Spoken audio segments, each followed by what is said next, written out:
Hello, the following video will explain what an eyelid surgery consists of and what are their care instructions before and after surgery. First, to avoid high-risk bleeding during surgery, it is very important to stop any type of blood-thinning medication 2 weeks prior to your operation date, such as aspirin, Advil, and ibuprofen. There are even certain natural products, supplements, and vitamins that can also thin the blood that should be avoided. Obviously, if you take anticoagulants or aspirin prescribed by your doctor, you must absolutely have the authorization of your doctor before stopping them. Tylenol, on the other hand, is allowed if necessary. On the day of your surgery, you must take all your medication as usual, with the exception, of course, of those that your doctor has asked you to stop. You will be able to have a light meal. It's not necessary to be fasting since the procedure is done under local anesthesia. Therefore, it's a one-day surgery. You won't be put to sleep, but normally you will be given a little sedative before the operation, which will allow you to be more relaxed. It is mandatory to have someone with you for your return home since you won't be in any condition to drive same day of surgery. Therefore, it is very important to plan ahead and have a friend or family member accompany your return home. Now, what to expect after your operation. Patients generally take a 2-week leave following the procedure, since this is really the time frame where you're going to have the most bruising and swelling, which is going to be very difficult to hide. You can see here a picture of a patient 1 week post-op following an upper eyelid blepharoplasty. We can see that there are still bruises and swelling. Keeping in mind that every patient is different, so this is solely for reference purposes. Some people can show more or less bruising.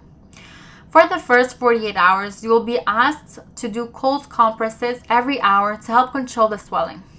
At night, if you're able to sleep with your head slightly elevated by propping yourself up with 2 to 3 pillows, as seen in the picture on the right, for example, it can help a lot with the swelling.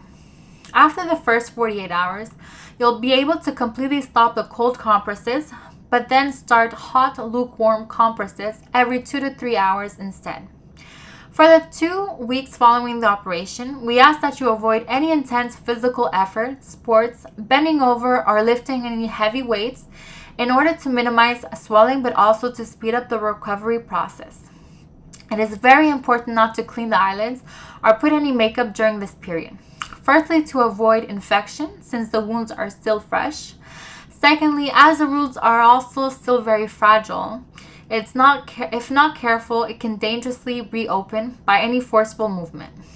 For the first week, any water contact to the face should be avoided, such as taking showers.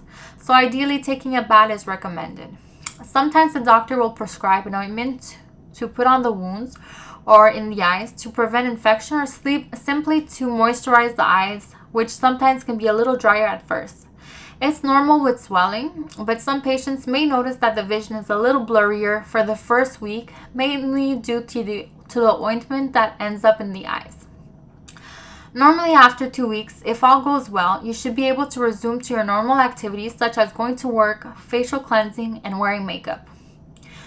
You will have a follow-up appointment with your surgeon around 1 week after the surgery to make sure that everything is going well, or if any stitches need removal. Thereafter, if all goes well, the surgeon will see you again only 5 to 6 months after surgery to evaluate the final look. As what was said earlier, the worst is really the first 2 to 3 weeks when there is the most bruising and swelling. However, there is still small healing that takes a slower pace over a period of 5 to 6 months to finally be able to achieve the final result. So it is normal that during this healing period, you may notice small asymmetries, irregularities, which will continue to improve. It is also normal that the scars are very red at the beginning. Gradually, they will become more pink until they become like a thin white line over time. Here you can see on the 2 photos on the screen the scar of a patient 2 weeks following a blepharoplasty of the upper eyelids. So you can see the redness still present at this stage of the healing. We can cover it up with makeup if wanted. Normally, the redness of the scar fluctuates, especially in the first 3 months, but it can vary from one patient to another depending on how your body heals. In these photos, you can see the scars of another patient who underwent a blepharoplasty also, but this picture is dated a little over 6 months ago. It is often said that the final result takes up to 5 to 6 months following the operation. But we know that a scar can even continue to improve over a period of 1 to 2 years post-surgery. One last important reminder, you will have to be very careful in the sun if you still have swelling or just redness from the scars or the surrounding tissue, since it can cause hyperpigmentation, meaning that the skin will become darker in these areas, which can be very difficult to get rid of. Therefore, it is very important to protect yourself with sunscreen and minimum of SPF 50. If you expose yourself to more hours than in the sun, it's recommended that you also wear a hat and sunglasses. I hope I was able to answer your questions. Otherwise, one of our assistants or doctors will be happy to. Thank you.